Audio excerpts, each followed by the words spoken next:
Good evening and welcome. Today's topic needs no introduction. Before we start the formal proceedings, I would request all of you to kindly rise in your seats and we pay homage to the great late Dr. Swaminathan. A minute silence.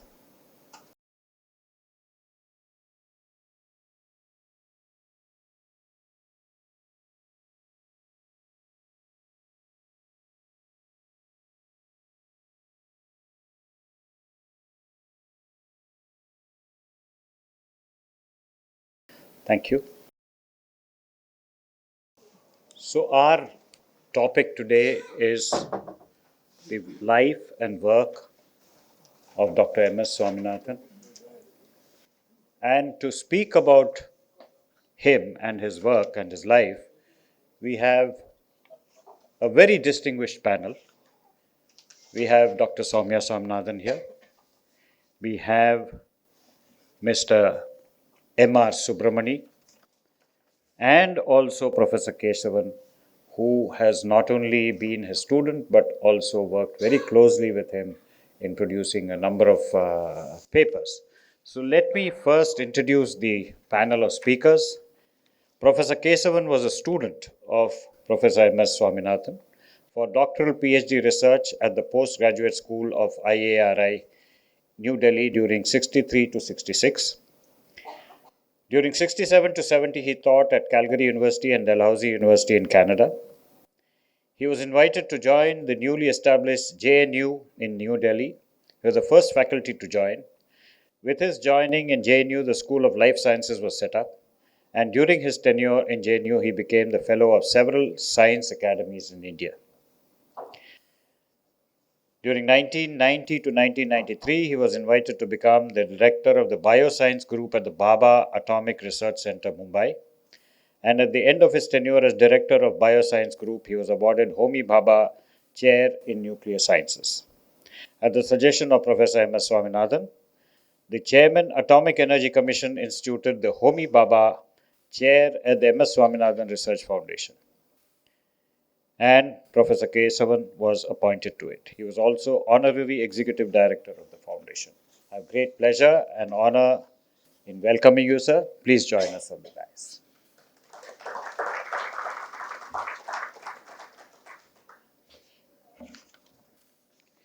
To moderate the session, we have Sri M.R. Subramani. He is the commodities editor, business line. He has been in the field of journalism since 1988, with very few breaks in between. He started his career with the Indian Express Vijayanagaram edition. He's currently going through his second stint in business line. In between, he has worked for the PTI, the US Consulate General, as a senior political and economic specialist, and Swarajya as the executive editor. He has specialized in commodities and agribusiness since 1994, when India first faced a crisis in cotton supply. Commodities and agribusiness have been his favorite subjects. Mr. Subramani's focus has been on trade, startups, agri-tech firms, and other companies that are in the field of agriculture and commodities. His focus is also on the supply chain and budding entrepreneurs in this field. Welcome, Mr. Subramani. Please join us here.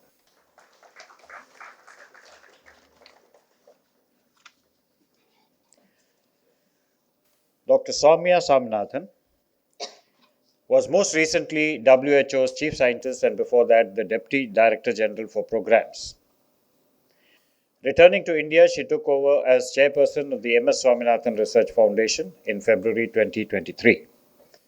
A pediatrician from India and a globally recognized researcher on tuberculosis and HIV, she brings with her 30 years of experience in clinical care and research and has worked throughout her career to translate research into impactful programs.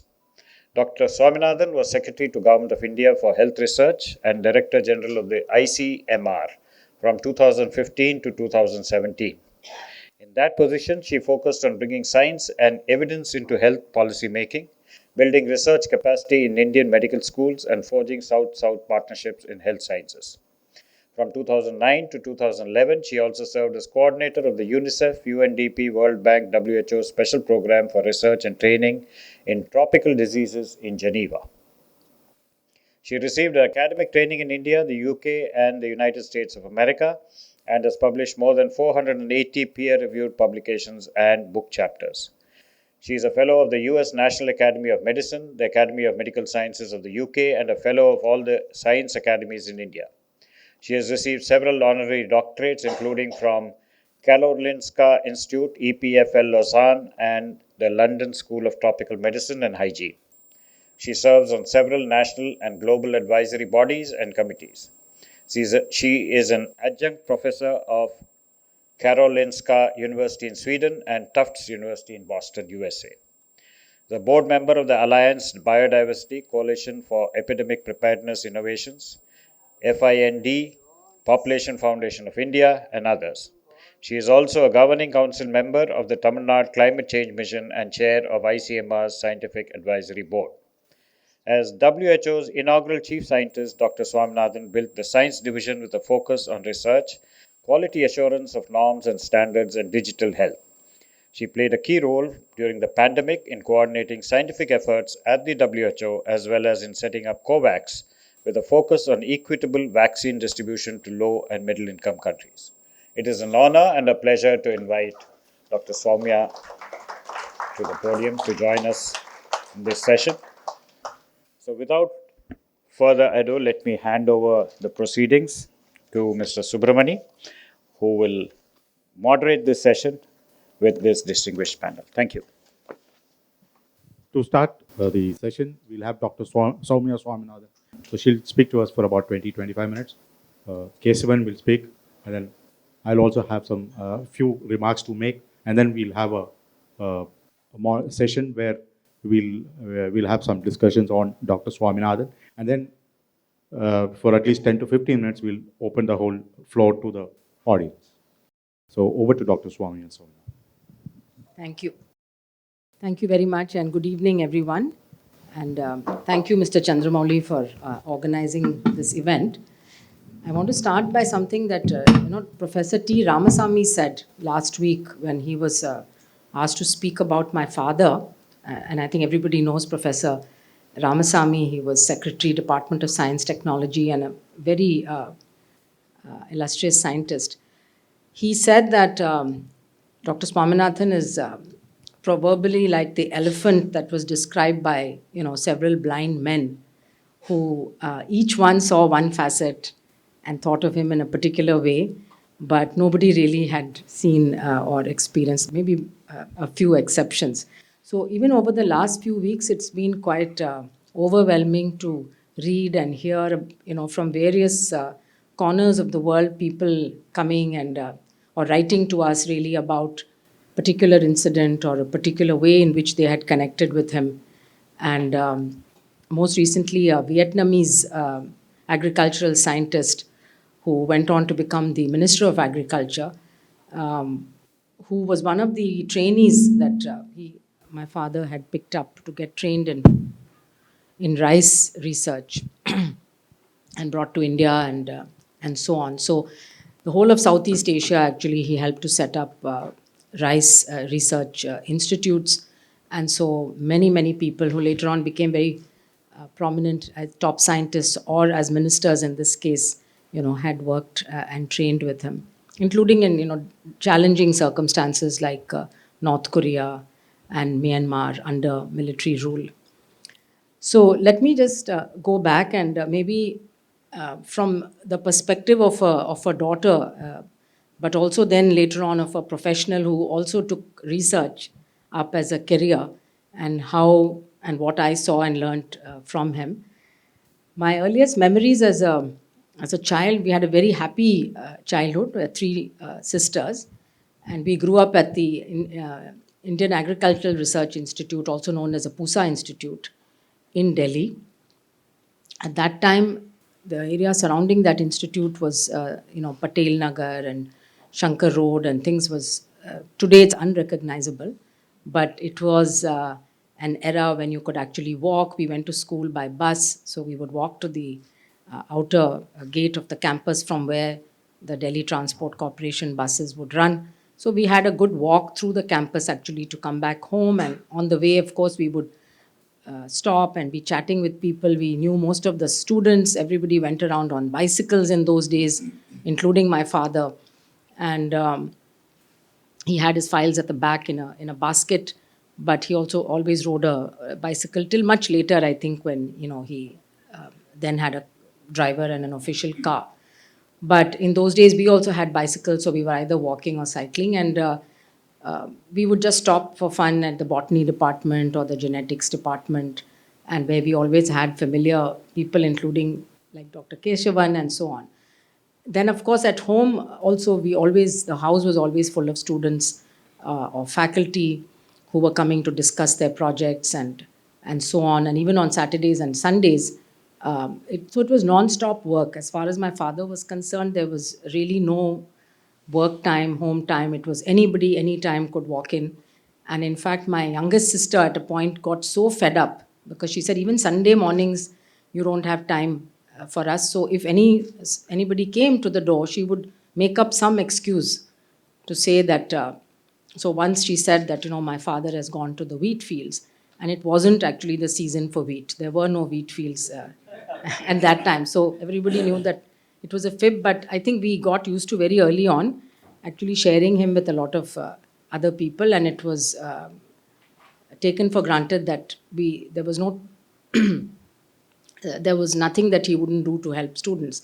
Of course, many of them also came with their personal problems, apart from the issues that they needed to discuss, and that's where my mother came in, because very often she was helping to sort out personal problems of students or young faculty, and she did a lot actually to really bridge, I think, and the whole institute and the faculty and students were very closely knit family because of some of the interventions that she did, including cultural programs, dramas, music programs, and in fact she curated a series of programs for I think it was anniversary of Mendel. I don't remember which.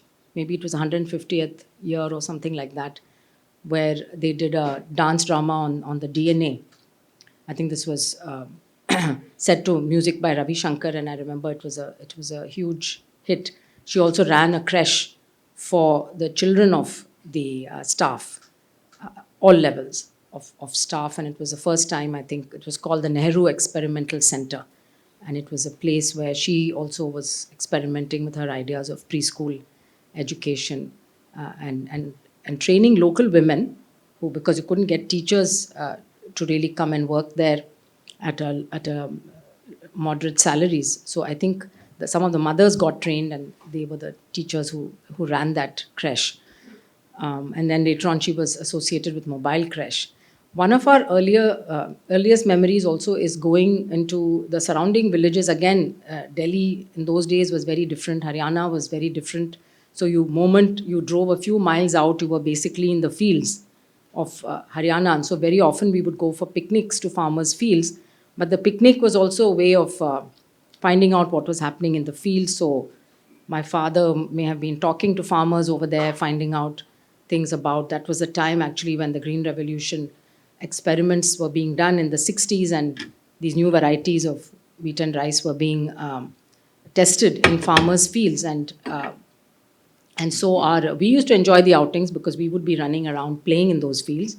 But it was also a way of getting work done on Sundays. My mother was very good at organizing picnics.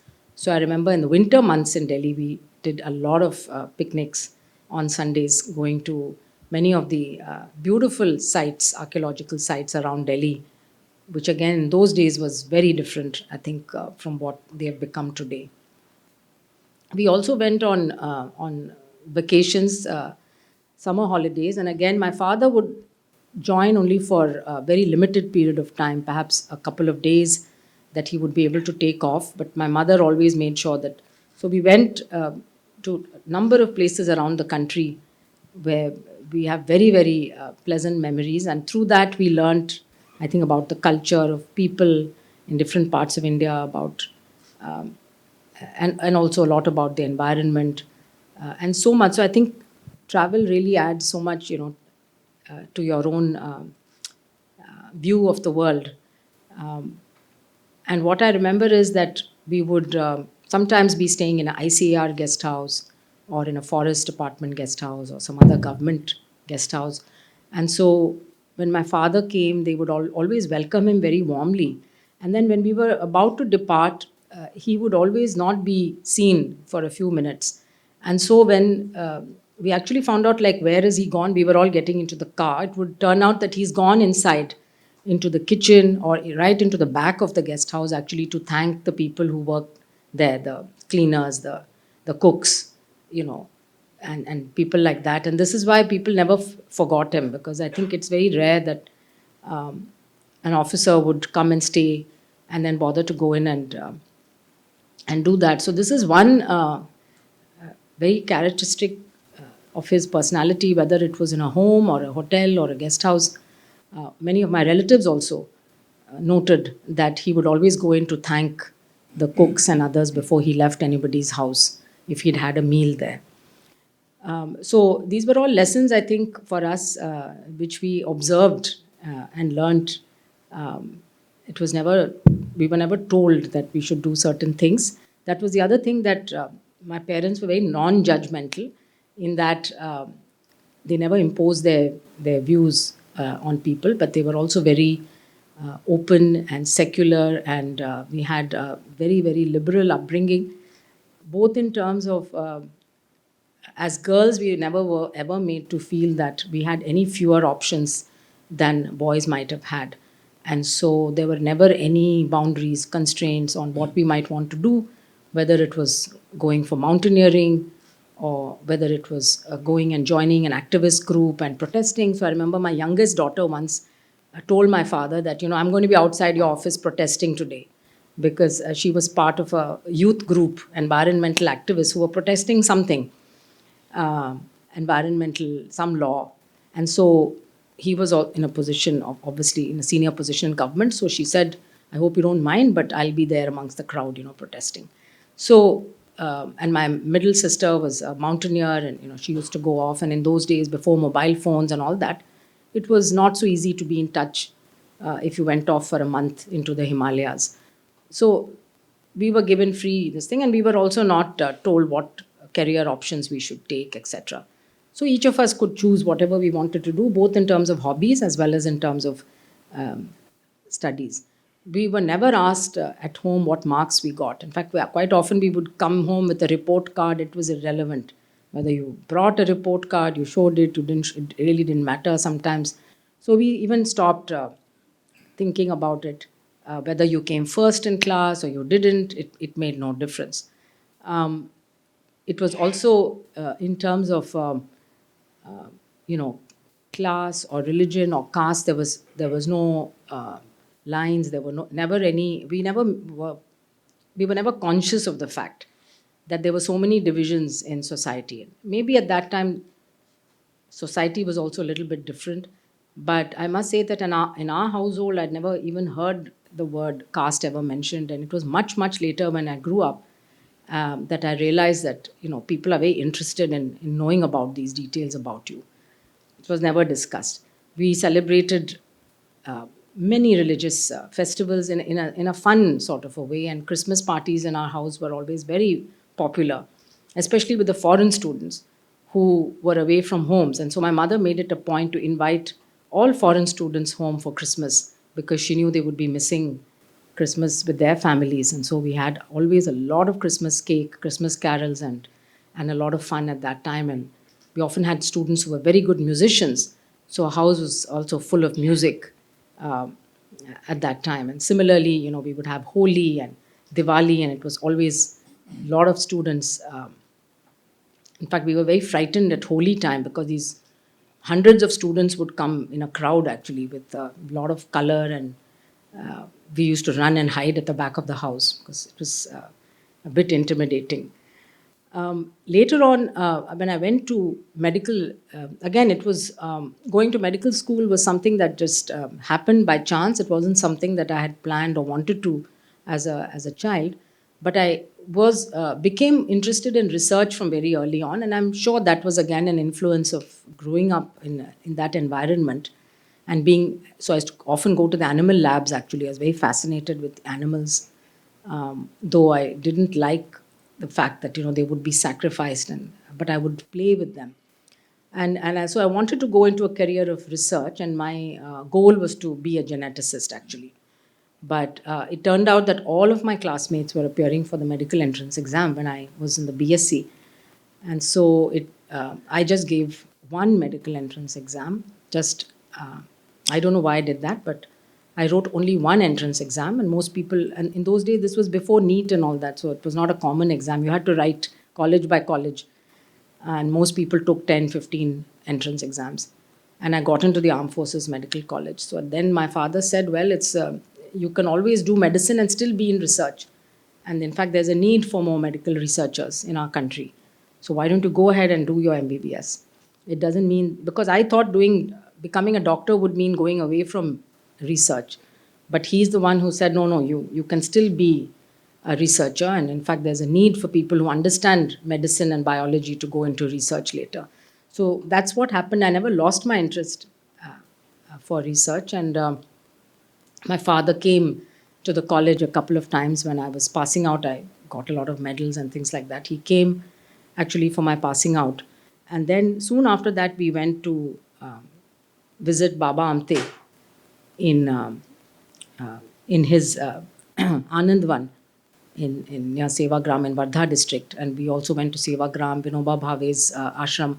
So we went on a whole round there, and it was really, I got so inspired by seeing the work that was done by Baba Amte, and then later on, of course, by his sons as well, Vikas and Prakash Amte. Very, very amazing family with multiple generations of Magsaysay award winners. So those kind of, and then he was talking, at that time he was chairing a program on blindness. And so this was one of the things about him, that though an agricultural scientist, his interest in using science and using changing policy for public good, bringing the latest evidence, setting up a committee that, even if he was not an expert on blindness, I think that report that they published was a landmark report. Similarly, he's done a report on leprosy, where he talked about the need for people with leprosy to also have nutrition and to have food, and not just think about drugs alone, but what are the other social support systems that they need. And so much later, when I was working on TB, again, we used to discuss the need for that type of a holistic approach, where you look at the person's needs as a whole, whether it is nutrition or whether it's other kinds of social support. And so then I myself got interested, and then through the World Food Program and others, we did a lot of work on nutrition support for TB and HIV patients. And even today, I think there is a big gap between what is needed really in terms of holistic health care, where you take care of all aspects of people's health needs, not just the drugs. So there's a big gap between the need and what is able to be delivered, because we don't have that multi-sectoral approach. So I think that was another thing. He always looked at it, the bigger picture, and he always said we need to find, there are solutions that are out there which can be game changers. So look for that game-changing solution that can be applied to have a very big impact. The Green Revolution, he always said, was a combination of the right technology, the right kind of science that was applied at that time. And he also made a point always that international collaboration is important for us to progress, but in a way in which we know what we want and what we're going to get out of that international collaboration, not just giving up everything to the international partner or letting them take over our research, but working collaboratively with a very clear focus and goals. And he said if it hadn't been for his work with Norman Borlaug, he said we could have still achieved the Green Revolution, but it might have taken another 10 or 15 years, because we'd have had to do all of that work, from the ground. Whereas these dwarf Mexican varieties, which Dr. Borlaug brought, it saved so much time, because it was very quick to adapt and then use it in India. So I think seeing that opportunity, so he used to say, what are those game changers in health or in medicine where you can save people's lives by making one technological, intervention? Obviously, vaccines are one of those, but there are other interventions like for reducing maternal mortality. What's that one thing you need to do? Get women into, safe delivery place, and attended by a qualified person, whether it's a nurse or a doctor. That one intervention can drastically bring down maternal mortality. So, so there were many parallels and lessons, and he also continued to think about agriculture and nutrition. Agriculture, not from just the agriculture, but firstly, he thought about farmers and their welfare. And he always said that, farming is, people think, okay, it's a profession and they produce food for us, and that's all we care about. But what about their lives, their needs, their own livelihoods, their income? And there are many farmers who don't own land. What are we doing for them? So I think looking at the bigger picture, and he always had a very positive, and many of you who know him and have met him, he would never ever say a bad word about anybody, and neither would he always dwell on the negatives of a situation. And he's faced obviously many situations in his life where he's been attacked, he's been criticized, rightly or wrongly, and there are always setbacks in everybody's life and career. But he overcame them because he said that there was a sense of purpose. I knew in my heart that what I was doing was for public good, and there could always be some mistakes committed along the way, knowingly, unknowingly, or perceptions.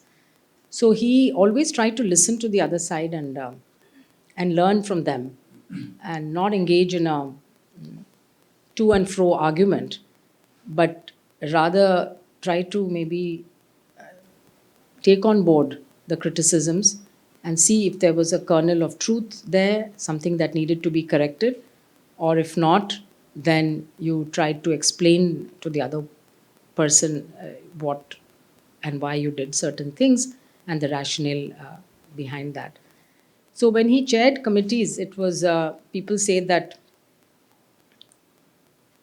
he always summed it up in a way, even if there had been very conflicting opinions, disagreements, he would sum it up in a way that reflected everybody's inputs. And and sometimes when there was no consensus or agreement, he would say, okay, we have to agree to disagree. And let us leave it at that, because if you cannot find a consensus, you disagree, but then you carry on and you move on, and, don't stop the procedures just because there is that disagreement. And then I think in the later years, I traveled with him a little bit into the, I remember about maybe 12, 13 years ago, I went with him down south. We went to Ramanathapuram, and we were looking at, they were doing interventions there on the with the coastal communities who were facing a lot of challenges. But I was interested in the salt pan workers. And I got to see at close quarters the kind of life that the salt pan workers lead. And very often, many of them are women, these workers, getting up at 3, 4 in the morning, going to work. And if you've seen salt pans, you know that there is no shade there, and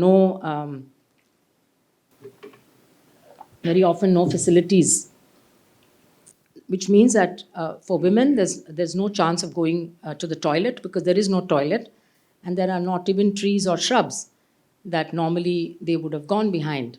And so it's amazing that these women toil for 8, 10 or 12 hours there out in the salt pans.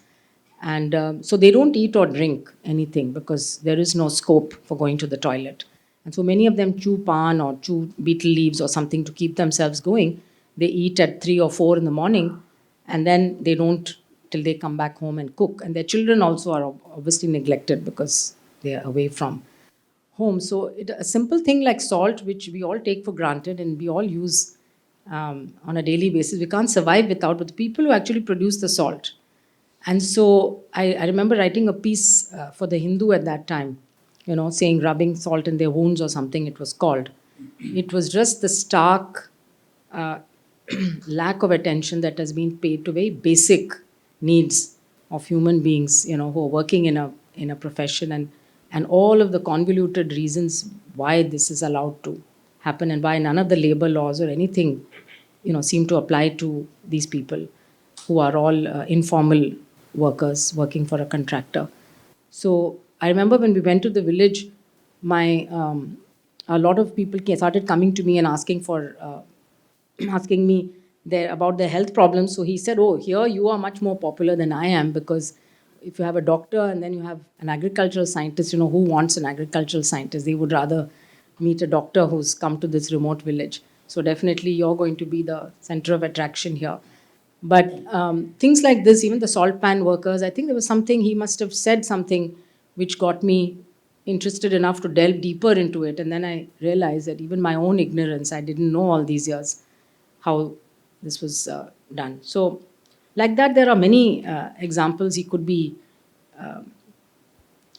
we will hear much more from Dr. Kesavan, and then we can perhaps.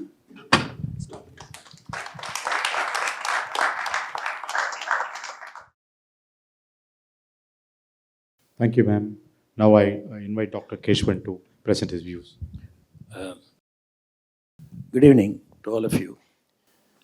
It's down the memory lane. I have been associated with him for nearly 6 decades, first as a student. Over the years, what I have realized is that he stuck to two basic principles of the father of the nation, Mahatma Gandhi ji. One is Sarvodaya, another is Antodaya. Sarvodaya is what our Prime Minister Modi is also talking about in Hindi as Sabka Vikas and so on. That is advancement for all people at all times, at all levels. The other one is the Antodaya. If you have a whole lot of people who are hungry, who are poor, deprived, where do you start from? Address the most weakest, most hungry person, and then go up. So these are the two principles that he has adopted. He has become, in fact, they become part of him in all his endeavors, whether in teaching or research or anything else, social needs. For example, as a student, I have known that he used to give lectures in 2 courses. One is cytogenetics, advanced level, that deals with the chromosomes and all that kind of things. And he used chromosomes not only to elucidate the phylogenetic relationships of the species, also to understand how the modification of the chromosomes can also bring about certain bad as well as some good effects and so on. The other course that he taught was radiation genetics in 1963-64, and there was no textbook on this subject.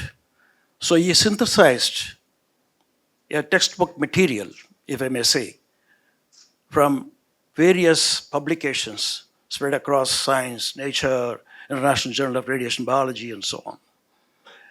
And when I was a student, he asked me to take physics. I was so scared of physics. I said, I left physics. I joined biology only to avoid physics. But now my professor asks me to go to physics. So I tried to sort of request him in that sense, please save me from physics. On the other hand, he said, I have spoken to Dr. Dakshinamurthy, who is the head of the division of physics, go and meet. So I went, and he said, your nuclear physics is very bad, so start with atomic physics. So I went to another professor, he said, your mathematics is weak, so start with mathematics. So I went through all these things because there is no way to say a no to Professor Swaminathan. When I went through all these things, I didn't want to join the ICR system because by which time I had become very, very close. In fact, Soumya is my niece. I had been integrated into their family. At that point of time, I didn't want to go and join the ICR system because there would be conflict of interest, all kinds of things. Instead, I chose and I went to Canada. Even on the way, on the day that I was leaving for Canada, Dr. Swaminathan asked me, you come and have dinner with me. I will drop you in the airport, Delhi airport, which was not very big in those days. Meena and Soumya and others were all kids. They were all down south at the time, so only he. I had to cook. They invited me. And after the dinner, he cut mango and gave it to me mango and said, you know, Kesavan, you will miss mango in Canada. Better have it. And dropped me. Then sometime in later on in 1969-70, I happened to go to, he was coming to a place called Vienna in Washington State University.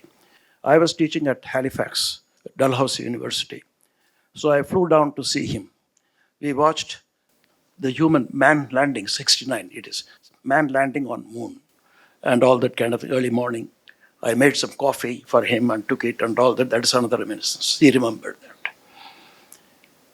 When I came back to India, it was because of an invitation from Chancellor of the university, which happened to be Indira Gandhi. And I joined the School of Life Sciences of Jawaharlal Nehru University.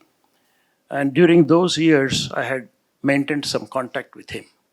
I knew at the time what all things he had achieved which I didn't know. For instance, he had transformed the country from a begging bowl image to a bread basket. And the bread basket was really the need of the hour, because in addition to hunger, there was humiliation.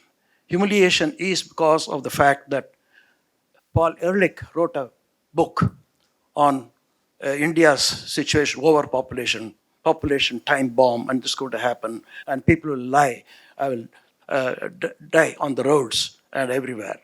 Then came, within a year, in 1968, another person, two brothers, Paddock brothers, economists, Americans, wrote, Famine 1975, America's decision, who has to save them, who should be saved. And they concluded, using a triage principle. Triage is not a word that is occurring in dictionary, but it means the army medical approach to save the person who can be saved and brought back to fight the battle. And those who are very seriously hurt, put some rum into their mouth and let them die. This is triage principle. And the triage principle was used by them to say, India cannot be saved. Let the people die. They are existing from ship to mouth, and their population is so high, let them die. Instead, we will concentrate on saving the people of East Pakistan, which is now Bangladesh, Sri Lanka, and other places, and so on. So humiliation. It was at the time, Dr. Swaminathan, using the dwarf wheats.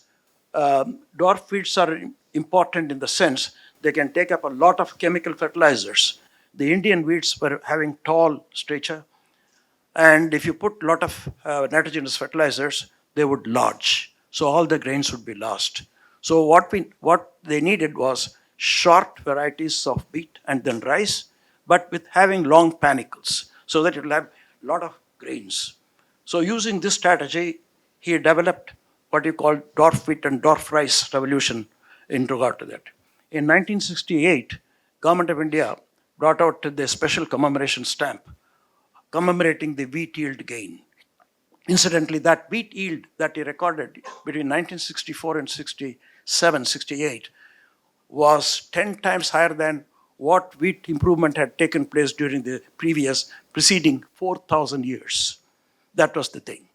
Now, the country was having jubilation, jumping with joy that we have achieved and transformed the image of India from a begging bowl to bread basket. But Swaminathan was not. Many people do not know this. Instead, he wrote an article. He also addressed the agricultural section of the Indian Science Congress of 1968, where what he said was, this is exploitative agriculture. We should not continue with this. It is only a breathing space. It provides breathing space. We have to speedily switch over to something else which is more sustainable. And he said, now look, if we continue with this kind of green revolution, what's going to happen is our soils will be completely lost of fertility, and groundwater will bring forth the salinity. All the soils will become salinized, and also the biodiversity. If you are having 10 different dwarf varieties which are yielding phenomenal, but what about the rest of hundreds and thousands of other varieties of wheat and rice? They may not produce more. They may not be highly productive, but they have genes for resistance to diseases, genes for drought resistance, abiotic and biotic stresses they can manage. And we need these genes sometime. In a day, he foresaw climate change many years ago, several decades ago, and he said these genes need to be preserved. And this, what he said, was used by some of his enemies to say that Swaminathan has eroded the soil, has eroded this and that. And he was, at the same time, another thing that happened. In somewhere about the time, within 2, 3 years, there was an article, I think in Illustrated Weekly or somewhere, I don't remember, which said, paradox, mountains of grains on one hand and millions of hungry people on the other. In India, the godowns are filled with wheat and rice, yet people remain hungry. And not one or two, but billions, billions. How could this have happened? So Swaminathan addressed that. He said, production alone will not do. You have to provide access. And that means livelihoods in the rural areas. So he started. That is the time when he made the blueprint for the MS Swaminathan Research Foundation. Another thing also he said, and he wanted to started blueprinting. Green revolution should become evergreen revolution, which he defined as achieving productivity in perpetuity without ecological harm. That is important. Without ecological harm, no harm should be done. Green revolution did it. Green revolution today, for example, also he mentioned on one lecture, green revolution fortunately has become greed revolution. Greed in the sense, Punjab farmers knew that rice can also be cultivated. During the 1950s and 60s, Punjab farmers used to have wheat, then put barsim and other leguminous crops, which can fix the atmospheric nitrogen as nitrates into the soil, and then another wheat crop would be taken. So soil is already enriched with nitrogen, nitrates rather. You know, green plants can't utilize the nitrogen that is plenty in atmosphere. You have to convert it into nitrates. In fact, that is what Auber and Weiss did. They won the Nobel Prize for bringing nitrogen and hydrogen at high pressures and high temperatures to make ammonia. Now, farmers started using the thing heavily, especially Borlaug said that you must apply a lot of fertilizers. Lot of fertilizers created a luxuriant growth, and that means pests attacked, diseases. So in order to solve the pest problem, lot of chemical pesticides. So it became a vicious cycle of chemistry approached agriculture that was going to erode the soil, that was going to diminish the yields and so on. It is at the time E.O. Wilson, a professor of a biologist of very rare distinction, he came almost to getting the Nobel Prize. He wrote a book in 2002, Future of Life. And there he mentions Swaminathan and says, you know, what we need at the moment is not the agricultural productivity going on increasing, using unsustainable methods and technologies that are largely harmful than ever be good. Swaminathan's evergreen revolution is the only thing that we should switch over. And so many people in philosophical transactional analysis in such high journals published how organic agriculture and what Swaminathan has called as a green agriculture. He made a distinction between green agriculture and organic agriculture in the sense that organic agriculture, Oxfam they say, cannot apply even a minimum amount of other fertilizers or pesticides. Whereas green revolution approach of Dr. Swaminathan, judicious application of certain chemical fertilizers as well as chemical pesticides and so on. So this green revolution, where was he going to start? You have to achieve two things. If you want wholesome approach to food and nutrition security for our people, then you have to have A, evergreen revolution, B, livelihoods. In order to achieve these livelihoods, what he did was to use various technologies that can be what he coined a term techneracy. Through techneracy can be used to train the illiterate, extremely poor, rural women, and then men. Priority is for the women because more money in the hands of men goes to the toddy shop. Women, on the other hand, have a greater sense of responsibility. So using this only, with this MS Swaminathan Research Foundation, he organized hundreds of different kinds of livelihoods, rural livelihoods. For example, when I came and joined, after my finishing the tenure sometime in 98, from JNU, I was invited to go to BARC, Atomic Energy, and head the biology group there. That was 1992. We did a lot of things, and a lot of things were done. And Atomic Energy was very happy with what I did. And they said, we will give you a Homi Bhabha chair. So I wrote to Dr. Swaminathan saying that they want to give me a Homi Bhabha chair. And can I come there? Because they didn't want me to go back to JNU. JNU was getting a different kind of notoriety. And Dr. Swaminathan was going somewhere abroad. He didn't reply to me. I was in a different place. Instead, I got a letter from the Joint Secretary of the Atomic Energy, made a phone call to me saying, do you know, Professor Kesavan, that Professor M.S. Swaminathan has accepted you as Homi Bhabha chair in his foundation in Chennai. And also, as suggested by Dr. Swaminathan, Dr. Chidambaram, the chairman of the Atomic Energy Commission, has fixed 10th December 1998 to institute the fellowship Homi Bhabha chair in foundation and appoint you. So I flew to Chennai and got that. After that, he also asked me to be honorary executive director of the foundation. During the time, I learned a lot of things. One of the things that I learned was the rules and regulations that bureaucrats are very familiar with needs to have something else. You have to look at the face of an individual. Face of the individual when you apply the rules and regulations are very important and so on. As a matter of fact, I can tell you that way back when he was the head of the division of genetics in IRA, one of his scientists had overstayed for a day in Stockholm. And when he came back, immediately the bureaucrats there started asking Professor Swaminathan as to what action is proposed to be taken against a errant officer who has overstayed by one day. And he wrote to them saying that he learned a lot of things. He interacted with Erzberg, that person, this person, and learned a lot of things. He got some of the problems solved. They were not happy. Then they wrote, was his stay inevitable? Then, in a terse but polite language, Professor Swaminathan wrote, nothing but death in life is inevitable. You see, so that officer kept quiet, and afterwards the fight was closed. So what I mean to say is, at times, Professor Swaminathan was had to go out of his way. As many people would agree, he was basically a very polite person, and as Soumya pointed out, I have seen many occasions that he would go to the cook or the watchman and thank him for the help that he has given, or for having cooked the food, or having taken care of the passage and so on. And such a person occasionally could go to this extent of telling. Now, I would, he was very humble despite several distinctions conferred on him. There are about 85 honorary degrees given to him. 25 of them came from various universities abroad. And 16 biographies have been written about him, of which 2 from foreign authors, 1 from Hungary. And I wrote one dealing only with the science because other aspects, I left it, others had covered it.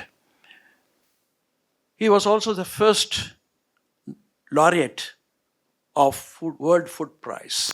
World Food Prize is it's equivalent to Nobel Prize in agriculture. And Time, Asia edition in 1999, on 23rd August 1999, put him as one of the 20 most influential Asians of the 20th century. And in this he shared the honor with our father of the nation, Mahatma Gandhiji, and Rabindranath Tagore. Only 2 others were there in that. So he has so many things. On one occasion he was asked, Dr. Swaminathan, so many people praise you when you are on the stage. How do you cope with all these things? He said, I learned something from Sir C.V. Raman. What is that Sir C.V. Raman said? You know, when people used to praise Sir C.V. Raman, our Nobel laureate physicist, he said, I tie my turban very tight so that what they say doesn't fall in my ears. Then what do you do? They asked Swaminathan. I immediately switch on my mind to something else. Or at times I think, these people are talking about somebody else.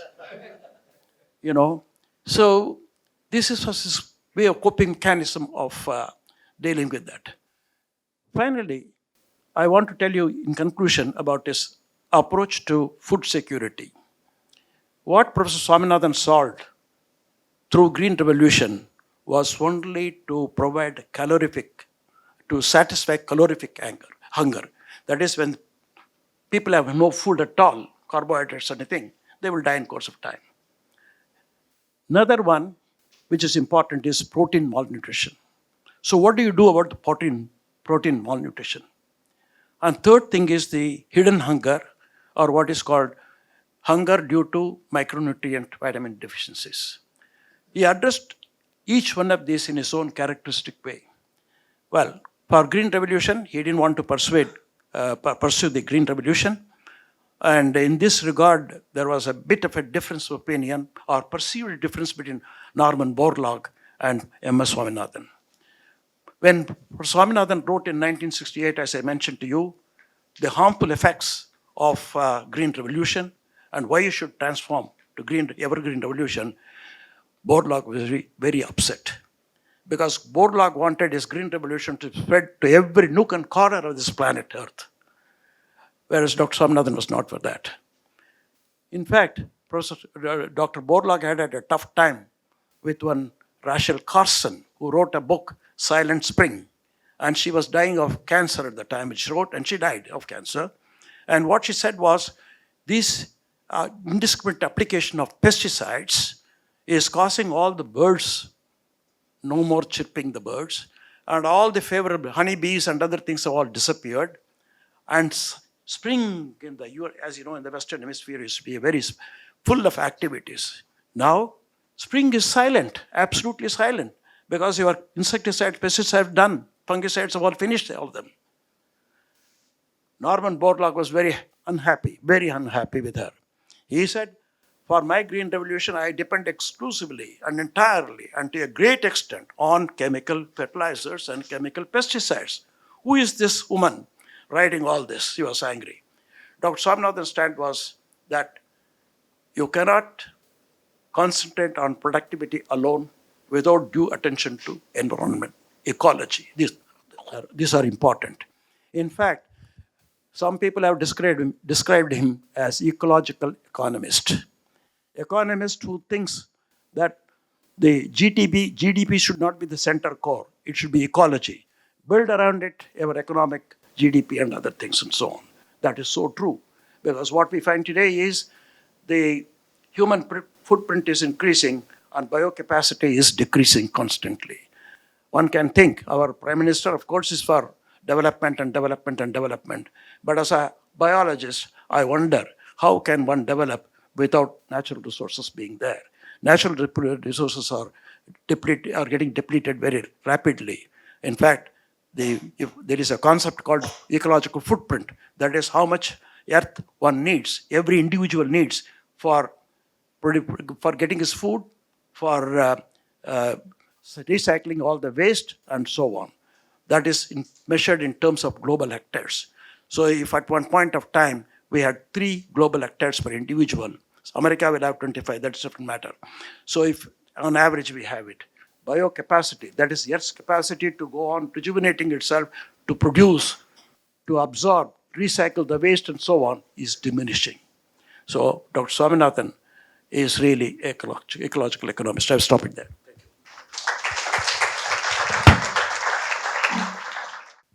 Thank you, sir. Very enlightening views that, and we are hearing a different side or a different perspective of Dr. MS.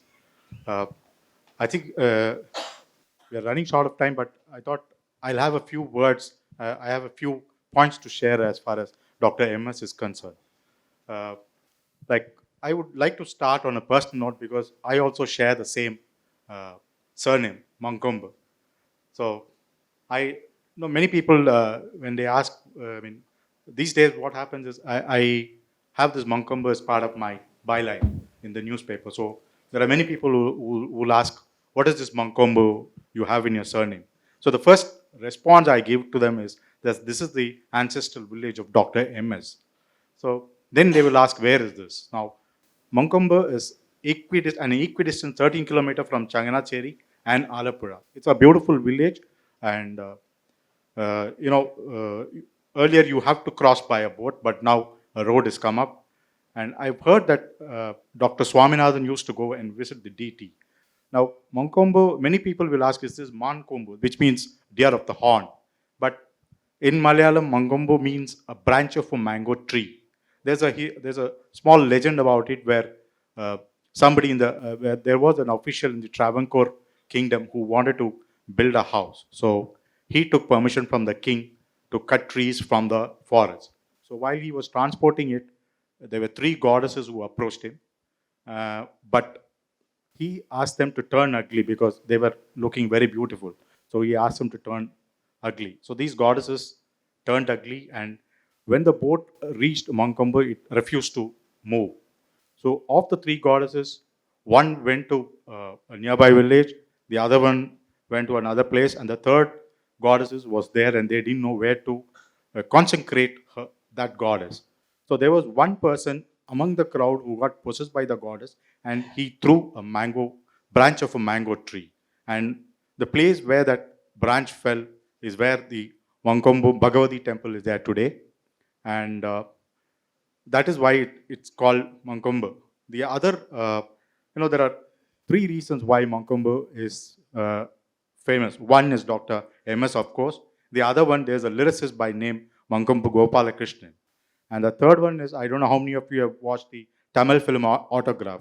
So there, the hero's father is put in the Mankombo post office. It's a very lush green, and I mean, that picture really brought the beauty of Mankombo or the Kuttanad area. I would rather call it Kuttanad area. So he's brought the lush beauty of the Kuttanad area. So if anybody wants to know how Mankombo is, I think they should go and see that autograph film. It's enough that you see the place where this man goes to Kerala, and where he falls in love with a Keralite girl. So that's a beautiful place. The other thing famous about the Kuttanad area itself is the Pokkali rice, which is grown, which is a saline-resistant rice. Those days the fishermen will have this rice, and they can be at sea for almost a day. So that's about Mankombo. And I was told that Dr. MS used to visit the temple. Unfortunately, the temple is being renovated now. I think it will be ready by only April as far as my relatives go. Now, there are two aspects which I think what made Dr. MS really determined to ensure that the Green Revolution succeeded. One was the 1943 famine. If I can quote the Prime Minister, the Prime Minister said, academically brilliant, he could have chosen any career, but he was so impacted by the Bengal famine of 1943 that it was clear that if there was one thing to do, it would be to study agriculture. The other aspect of Bengal famine that many people haven't touched upon, it was a man-made famine.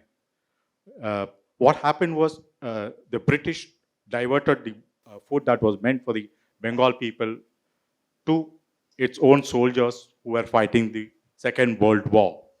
Netaji did plead with the British, saying that the British could source food from Myanmar, and he said Myanmar could really serve the entire country, but it fell in deaf ears. So I think that was in the back of Dr. Swaminathan's mind. The other one, as he said, is the PL40 480 scheme, where we were importing we were importing wheat from the US. Now there have been comments on the sort of wheat that we were getting from the US. It was not fit for humans to eat. That was I'm putting it very mildly, that humans couldn't eat that. There are stronger words said about that particular wheat that was being imported from wheat. And then the Prime Minister Lal Bahadur Shastri decided that we are not going to import wheat, and he turned towards Dr. Swaminathan and his team, ably led by the then Agriculture Minister C. Subramani. And also, Lal Bahadur Shastri did tell the Indian people that they could skip a meal a week. So that was a situation that we were facing then. But thanks to the faith that was reposed in Dr. Swaminathan and his team, and ably assisted by the government and officials, we doubled our wheat production in just a matter of 5 years. That was a really phenomenal achievement that we did. And Today, we are producing 10 times of what we produced in the 60s. So, thanks to Dr. Swaminathan, but there are dangers in that. For the last 2 years, we have had not a great crop of wheat because we have had climate changes. Last year, we had rains. The previous year, we had heat waves. So, these have affected wheat production. I mean, wheat production is supposed to be 100 million tons right now. But it's not up to the expectations where we are expecting about 115, 116. Still, it's short of meeting the demand. And last year we could have really done very well had the wheat production been really good, because we were looking to export also when the world was facing crisis. So that part, and then there's one more aspect which I wanted to say that, which I would quote. What Ambassador Quinn had said in his, the food price, the World Food Price Foundation came up with a commemorative, uh, uh, journal on Dr. Swaminathan's when Dr. Swaminathan turned 90. So uh, there are a few things that which I thought are pertinent to quote. So he says Dr. Swaminathan is the most revered agricultural scientist on our planet. That's one. And then he's talking about, the World Food Prize itself was actually aimed at converting that into Nobel Prize for Food and Agriculture. Norman Borlaug, who instituted World Food Prize, wanted actually a Nobel Prize to be set up for food and agriculture. Unfortunately, he couldn't. But today, it's recognized on par with the Nobel Prize. That's thanks to Ambassador Quinn's, according to Dr. Swaminathan, it's because of Quinn's effort, Ambassador Quinn's effort, that, today the World Food Prize is recognized so big.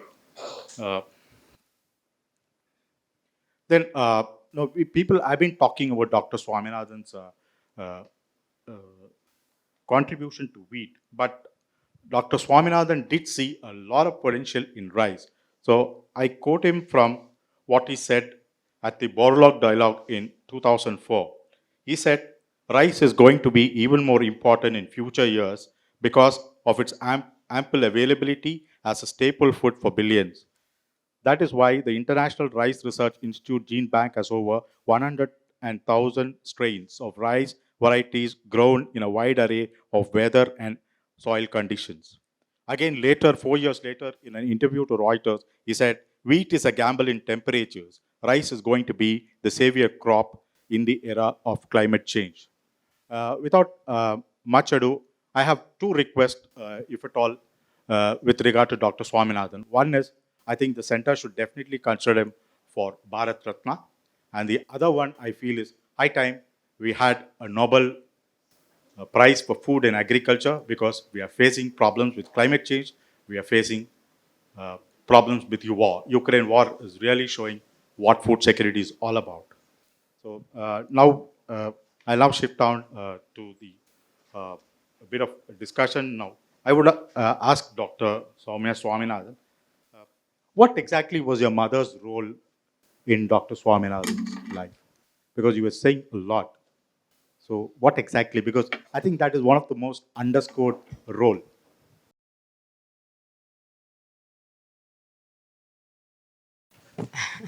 I think it was huge, the role. I think they were a very perfect couple in the sense that they were very committed to each other and each other's careers. They were, I think, very honest and open. And my mother was a very different kind of personality. So if she had to say something, she would say it directly, and she would often irritate people because of that, of her nature. They stood by each other. They always stood up for each other. And I think when one was going through a difficult phase, the other was there to support. My mother was a very good organizer of people. Like I said, she used a lot of theatre, art, and so on. And so, but then she took the scientific messages. Even after they moved to Chennai, she worked with many theatre groups, including the Kattekuttu Sangam, to see how traditional art forms could be used actually to communicate complex scientific, concepts like climate change and of course on gender. So in terms of her influence, I think huge influence. But I know that some of the things that his commitment to women in agriculture in particular, I'm sure was also an influence. And the sixth planning commission, he was a member of the planning commission, and the sixth planning commission report was the first time that there was a chapter on women actually. Before that, and that was apparently there was a lot of opposition as to why should there be a separate chapter devoted to women. And then women were always neglected in terms of agriculture. So I think my mother had a big role to play in introducing gender into agricultural curriculum. And she worked with a few colleagues to actually develop that curriculum. And then also the Women Farmers Entitlement Bill, which he introduced when he was a member of the Rajya Sabha, which never saw the light of day because the term of that particular parliament came to an end before the bill could be passed in both houses. And then later on, working with the women farmers of Vidarbha, where many of the men had committed suicide, that then led to the Mahila Sashktikaran Ayojana. I think, so the commitment to women, I think, and the realization that women were invisible in many policies came, I think, because I'm sure was a strong influence of my mother. Uh, Dr. Vasudevan, Dr. Kesavan, can you say one particular highlight of your entire interactions? You have had at various stages, at various parts of your life, you have interacted with Dr. Swaminathan. What did you call the moment of that interaction? I mean, if you have a couple of interactions also. We have been having interaction on many occasions, on many issues and many things. One I said was that, is it audible? Yeah. One thing is that when I was executive director of the foundation, in fact, when he asked me to be, I told him, you please write to Chairman Atomic Energy, because I'm Homi Bhabha professor here. And he wrote, the entire atomic energy, right from the day of Vikram Sarabhai, Chetna, and Homi Bhabha himself, was having unique respect for Dr. Swaminathan. Unique respect. And on one occasion I asked him, you asked me to take physics course and all that and gave me a problem in indirect effects of radiations. And also in the IRI, he had set up a gamma garden. That is, there will be a cobalt source that will come up and irradiate. And he was the controller of the gamma. So I asked him, see, all this, you could have gone into this business as usual. But as our Prime Minister put it, he could have excelled in any field of his choice. That's what Prime Minister said. And his depth of knowledge in radiation-related issues was, for example, Soumya would know that people are now recommending neutrons for radiotherapy rather than gamma. Gamma rays are deeply penetrating, but they are called low LET, low energy transfer. And what really happens is the normal cells which are surrounding the tumor, they have high oxygen content, and gamma rays induce what is called oxygen effect. That is, normal cells will be more readily killed than cells with less content of oxygen. This he had shown in a different way in polyploid beets. He was working on wheat, and he demonstrated, he and along with one of his students called Natarajan, who became a very famous radiation biologist, settled in Netherlands, in Leiden. They showed that when you use gamma rays and neutrons, polyploid cells, that is having double the number of chromosomes, do not show oxygen effect. On the other hand, gamma rays show a very large oxygen effect. Then they reasoned that many of the cancer cells are also polyploid cells. And therefore, if you use, because the chromosome aberrations, the chromosome divisions take place, and what we call the cytokinesis doesn't follow, and this kind of a thing. So my best highlight moments I've been dealing with, not agriculture, but these radiation aspects. In fact, when I gave a lecture, when I was invited to join the radiation group in Bhabha Atomic Research Center in 92, I had to give a lecture. Dr. P.K. Iyengar was the chairman previous to this chairman. And after my lecture, he asked me, Kesavan, where did you learn your radiation biology? I said, with Dr. Swaminathan and the Indian agriculture. My God, I thought he's an agricultural scientist. I said, he's every scientist. He's scientist. I told him, he's scientist. Then Prime Minister in the recent article has written, he's farmer scientist. So he is farmer scientist, and scientist for the entire humanity.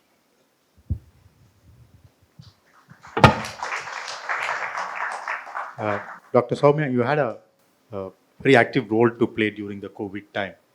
So, was there any opportunity or was there any occasion when Dr. MS had spoken about COVID or any sort of thing between you and him during that?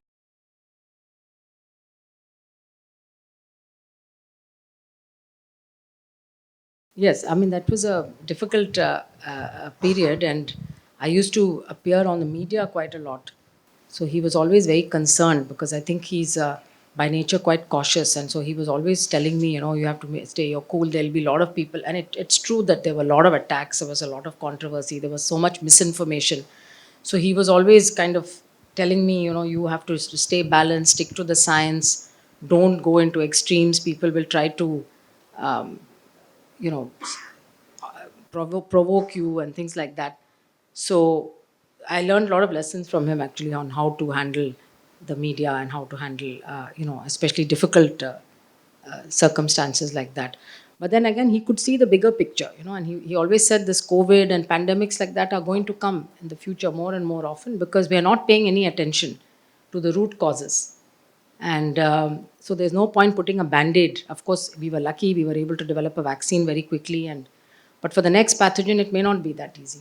And so he used to say we have to, go back to the root causes, go back to where our destruction of biodiversity, destruction of nature, the illegal trade in wildlife, the complete impunity with which human beings, are destroying the rest of nature on this planet, which is definitely going to lead to situations like this.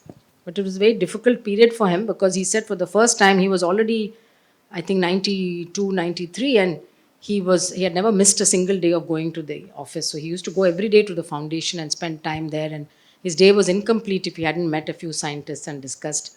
So for the first time he said, I'm sitting at home, I feel completely useless. And it was a very depressing thing for him, and he couldn't understand why.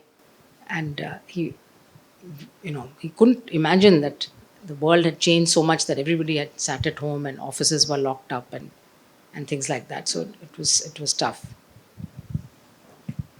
Dr. Kesavan, now, was there any occasion where Dr. Swaminathan had expressed, to you about the problems that chemicals were creating? Because you were saying that he wasn't in tune with Dr. Norman Borlaug's theory on using more chemical fertilizer.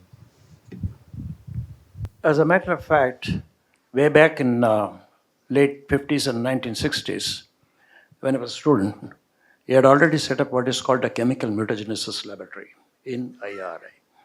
He was the head of the division. Dr. Natarajan was in charge of it.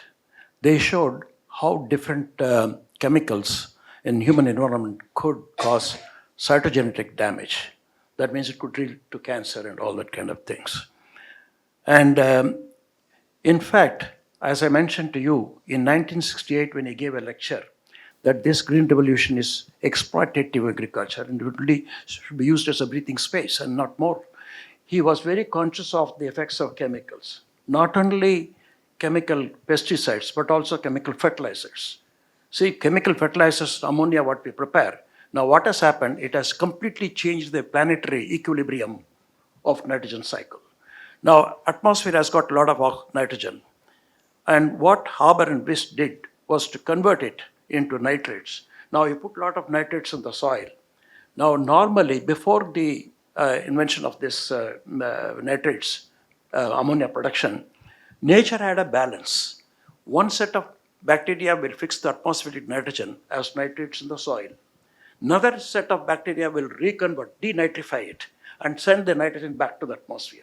So you had a balance, as God had made it, amount of nitrogen in the atmosphere and the amount of nitrates in the soil and so on. But with the chemical approach to production of ammonia, lot of nitrates accumulate, but we don't have a chemical process by which we can reconvert the ammonia into nitrogen. So you have a tremendous imbalance. So nitrogen cycle of the planet Earth has been completely vitiated. Maybe we will end up as what Mars is today in about 1,000 years or so, because the kind of chemicals, alterations, technologies. That is one of the reasons why Dr. Swaminathan always said you have to make a distinction between do technology and doom technology. Do and doom.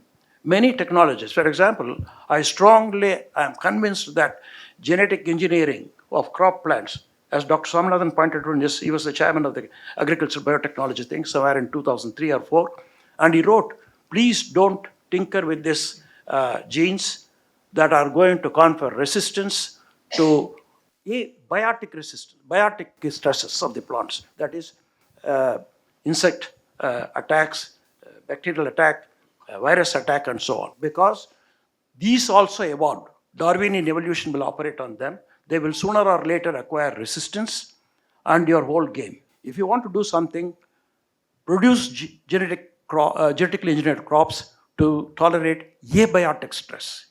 And it was tall order. Nobody can do it. Till today, no one has got a single plant engineered for either drought resistance or submergence resistance or for temperature resistance and so on. Only the Bt. Very easy to make it. And what has happened today? The original idea was that they said, we will not have to use any chemical pesticides after we have produced these Bt crops. My God, go and look at it. Today, we are using more chemical pesticides on these very crops, including cotton, but everybody subscribes to silence because it is a thing that what Dr. Swaminathan has said, the government as a whole has not done it. In fact, they went against, opposite, and today nobody will talk to you a bit about it. That is the status. One last question from my side. So, what's the way forward at MSSRF and you are looking at now? Dr. Swaminathan will be behind you, but still. I think the mission and the vision with which it was set up remains the same, because it was pro-nature, pro-poor, and pro-woman. That was the tagline. But also using science and technology to solve the problems of today and also anticipating the problems of the future. Of course, he was very good at anticipating the problems. I think not everybody has the same long-term vision that he has, but certainly using modern tools of science and technology. And as Dr. Kesavan said, every new technology has upside but also has a downside and a risk. And therefore, one should always consider the risks and balance the benefits and risks. In fact, I think my father once said in a meeting where the genetic engineering of rice to introduce genes of vitamin A was being discussed, he said, why, when you have moringa leaves and you can mix the moringa leaves into your rice and get your vitamin A, what is the need to introduce a gene for vitamin A? So sometimes, we get taken with technology to the extent now today we think artificial intelligence is going to solve all our problems. Though at the same time, there are people, of course, warning that it could also create a disaster for humanity. So I think using the principles of equity and ethics in everything that we do, that's going to be extremely important. That will guide us, even if the specific work and projects we do could change from time to time. But I think the principles will continue to be the same. We'll have open the floor for Yeah, questioning. we'll take a few questions. Kindly raise your hand and the mics will come to you. Anyone who has a question? Here, right in front, please. Mr. Kesavan, you talked about the Haber-Bosch process and the alteration of the nitrogen cycle. But I read a book about the Haber-Bosch process and says without it, you cannot produce food for about 3 billion people. So about 7 billion people today that are eating whatever crops you're eating, 3 billion are provided food simply because the Haber-Bosch process produces that much nitrogen fertilizer for growing that crops. Do you agree with it? If it's not the case, then is there an alternative for the Haber-Bosch process? That was one view. But I know now there are nations which produce organic agriculture. And through organic agriculture, they have been able to improve and sustain very high yields. It is a fact. So oftentimes I have found out one thing, by association with Dr. Swaminathan. One has to be careful as to who says what. This is very important. It is not what is said, but more importantly, who said it. For example, a commercial company will always tell you that this is very good, do it. but you have to think whether it is so. Sir, my question is a follow-up to what the gentleman asked. So now we are talking about organic agriculture and zero-based natural farming as the future of agriculture. How sustainable it is going to be to replace the existing conventional fertilizer-based agriculture, and what would be the roadmap which Dr. Swaminathan visioned through Evergreen Revolution? And You see, the problem was the Green Revolution is certainly not sustainable. You know what has happened in Punjab. The groundwaters come up and salinized the soils. And when I was a student in Delhi, the Punjab farmers would always grow a berseem or some other leguminous crop that will fix the atmospheric nitrogen in the soil. So wheat crop will gain from that. Now that is gone. That is where the green revolution degenerated into greed revolution, because rice, wheat, and there is a procurement price and all that kind of things go on. So in this case, sustainability will have to be, you can't, it's not that there is no magic wand by which I touch it and it becomes sustainable. It is an endeavor. It is an endeavor taking into account the principles of soil science, the principles of biodiversity, the principles of yield and crop management. Now, in many situations, in Western Europe and others, they have done this, and they are having, without application of any chemical fertilizers and so on. As you know, the whole Europe is against genetically modified foods and genetically modified crops and so on, because they have faith in sustainable agriculture through organic. Whereas in the case of, as I mentioned to you, Dr. Swaminathan went one step further. Yes, India's needs are far more abundant than other countries in terms of food. And therefore, he said green agriculture, not green revolution, green agriculture. In green agriculture, you apply certain judicious amounts of fertilizers as well as chemical pesticides to manage it. But slowly you have to taper off and switch over. That is the map. And especially in climate change. As you know, we are in a new tipping point. You know what is a tipping point is? For millions of years, especially starting from Holocene about 12,000 years ago, the humans have become used to having agriculture, food production in a certain manner.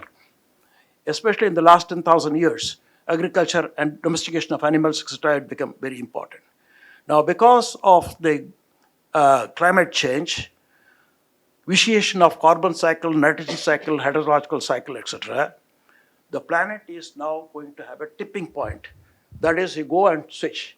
It may attain a new equilibrium, I do not know.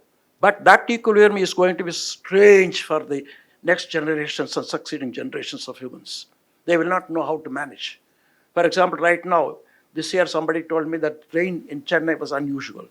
So much of rain, unusual during the months.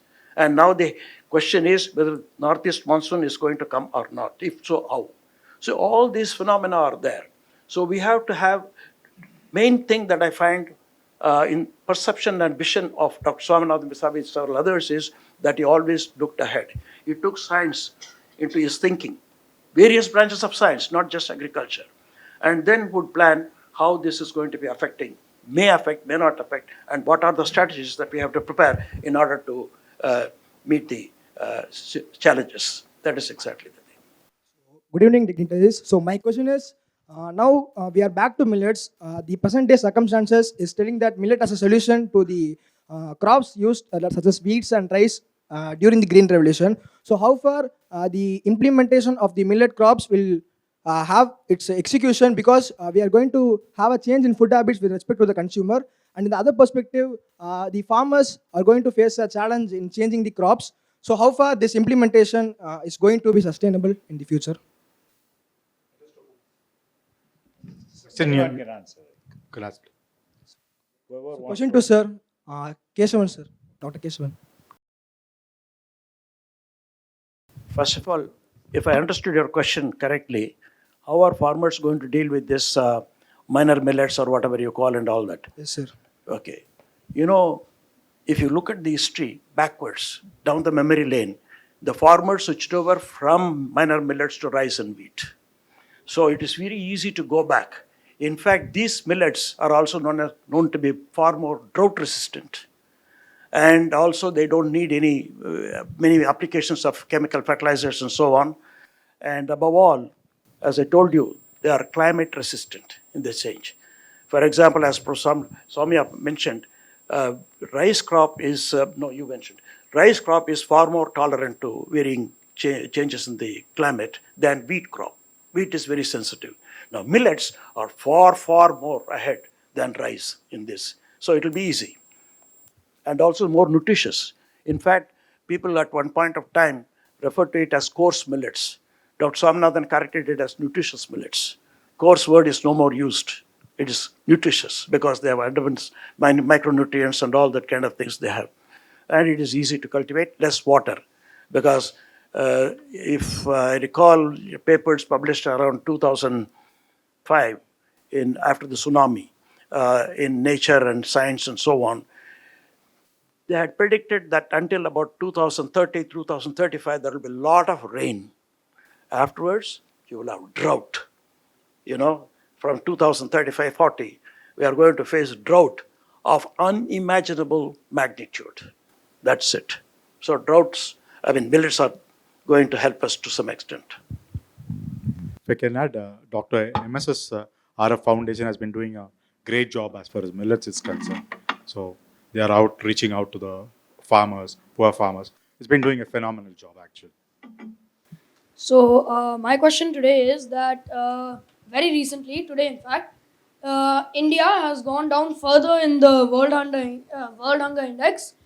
My question is that through organic farming, in our future, do you see us going further down, further up, or retaining the balance and going like back to where we were?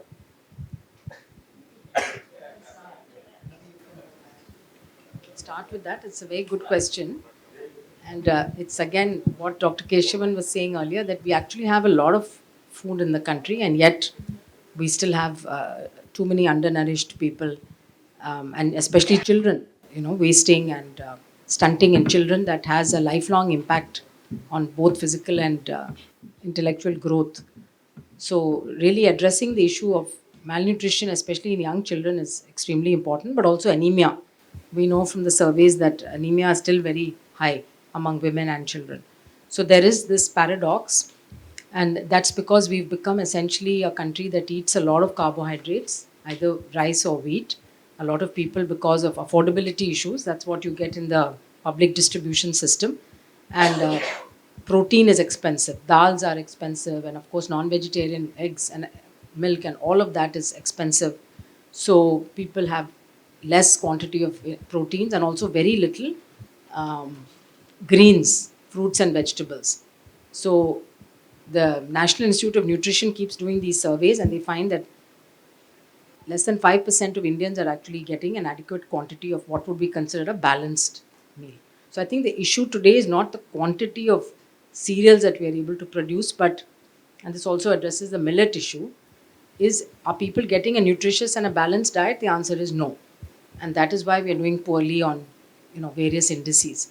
And so the issue today is of nutrition security of the country. This is also something that my father had spoken about a lot, that we have become food secure long ago, but we're not nutrition secure, because as long as every Indian is not able to eat a healthy meal, we should not be satisfied. So really now the policies need to look at how do you promote diversification of diets, and that has to be done through a combination of agricultural policies on procurement, for example.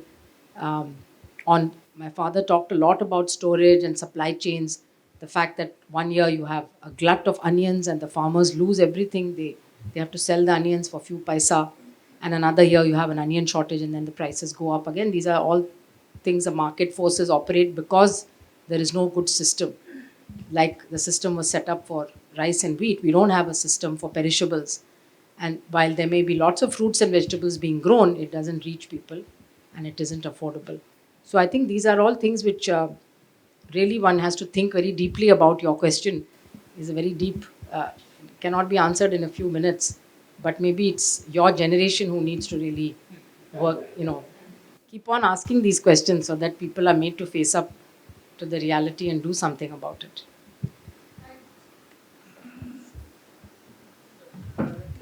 She has answered it so well. I have very little to add except going to a different dimension in terms of food security. That is population. You see, you can't go on increasing the population. There is a dubious distinction that now India has far exceeded China in terms of the population. I do not share that. I am not happy about it. You know, there is a certain requirement. India, in my opinion, as Wakarnagan, who proposed the concept of food, ecological footprint and so on. He once wrote to me that your country should not have had more than about 40 crores of people. More than that, anything else is an addition. It's a strain on our soil, water, biodiversity, resources, and so on. So this is something that our successive governments have not looked into, have not done anything because it's a political issue. It is probably a sensitive vote bank issue. I do not know. And also the fact remains that it is too late to correct it. Thank you.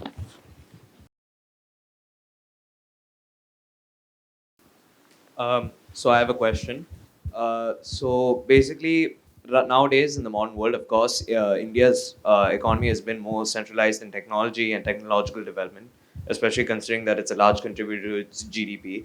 If I'm not mistaken, Kesavan sir had said something about how ecology should be at the center of the economy, considering that it is with ecology that we have resources to contribute to these sectors.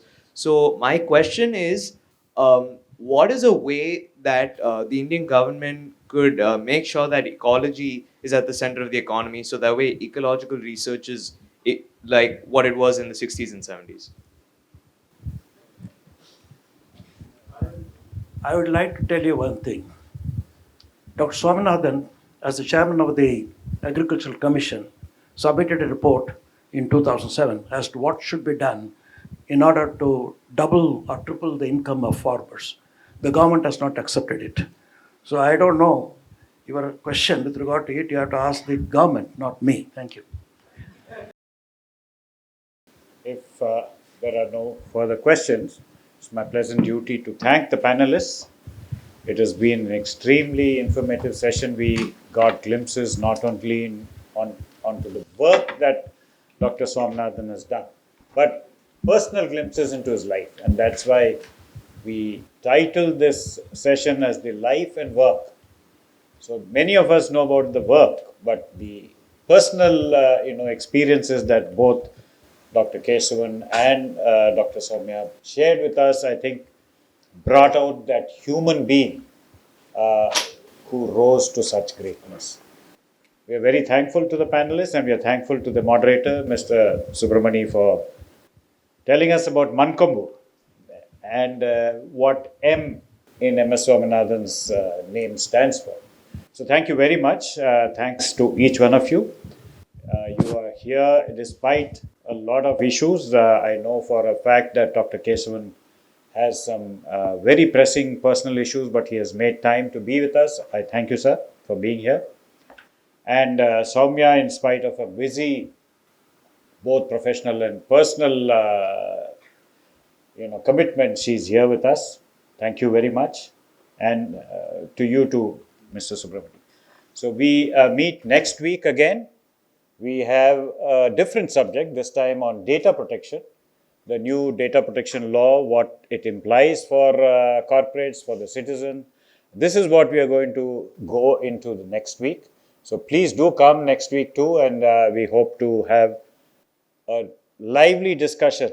And I'm very happy to see youngsters here, and that is what the CIC now intends to do, take these discussions to the schools, to the colleges, so that there is a healthy discussion among the coming generations, and we have this intellectual, we call ourselves a spa, but we want it to become a much wider thing than a spa, and we have a lot more discussions among the youngsters, and they come up with the solutions that this country needs. Thank you very much. Good night.